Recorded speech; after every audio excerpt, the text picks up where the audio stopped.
Oke guys, kembali dengan channel YouTube Aceh Asosio. Oke, pada malam ini, malam minggu ya, tanggal 8. Pernahkah kalian meminum buah manok wing atau telur yang dikocok atau yang diputar dengan mixer?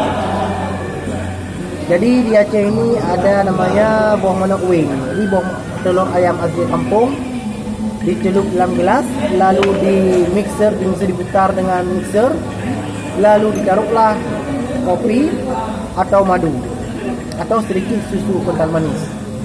Ini berkhasiat untuk menambah tenaga lelaki atau pria atau wanita. Lelaki yang sudah menikah, ada yang belum. Yang belum, misalnya bermain bola, dia latihan atau dia sparring martial art atau sparring dengan olahraga jogging, biar kuat dan sehat, bertenaga. Yang kurang-kurang darah, insya Allah dengan minum ini, insya Allah akan bertambah darah dan kuat walafiat. Jadi apalagi yang sudah menikah, yang sangat diperlukan ini yang menikah ya. Apalagi yang di ronde pertama sudah dapat, supaya jangan dapat, jangan lupa BMW buah manok wing, atau jangan lupa pesan atau minum BMW atau buah manok atau telur ayam setengah matang, ya sangat dianjurkan bagi lelaki yang ban, supaya jangan malu.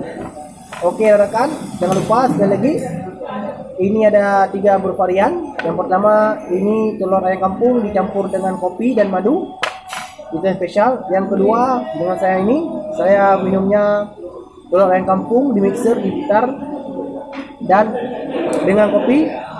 Yang ketiga dengan teh ayam kampung. Ya, itu khasiatnya sama, tapi lebih power lagi. Yang biasanya pertama dia menggunakan power steering untuk mobil-mobil kecil, sekarang lah power hidrolik dengan menambahkan sedikit madu. Dikarenakan dengan menggunakan power hidrolik itu menggunakan, kalau mobil hidrolik kita bilanglah tenaga angin yang ada di mobil intercooler sekarang, truk. Mereka itu bukan menggunakan tenaga power steering yang masih lapet atau lemah, tapi menggunakan power hidrolik, menggunakan tenaga angin semuanya. Jadi rekan, jangan lupa coding dulu sebelum sebelum olahraga, sebelum latihan dan sebelum bermain bola di lapangan. Oke guys, jangan lupa like dan subscribe YouTube channel Aceh Esperanto Asosio. Aceh Esperanto Asosio ya, biasa itu yang terjadi di kota-kota besar ya. Oke guys. Tolong. Ya, jangan lupa ya. Jadi ada 3 lokasi di Aceh ini, di mana ada lokasi buah manok wing atau telur ayam kampung diputar-putar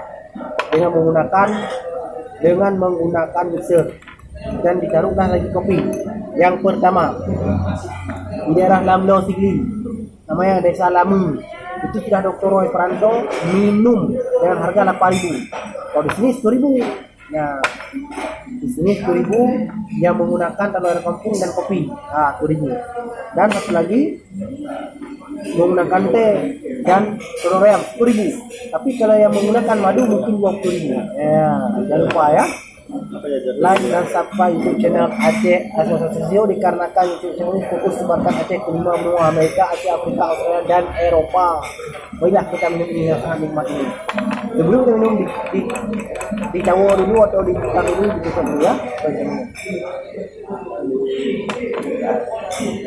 Sungguh nikmat, sungguh berencana. Oke? Lagi jangan lupa like dan subscribe channel Aceh Asosio. Oke guys.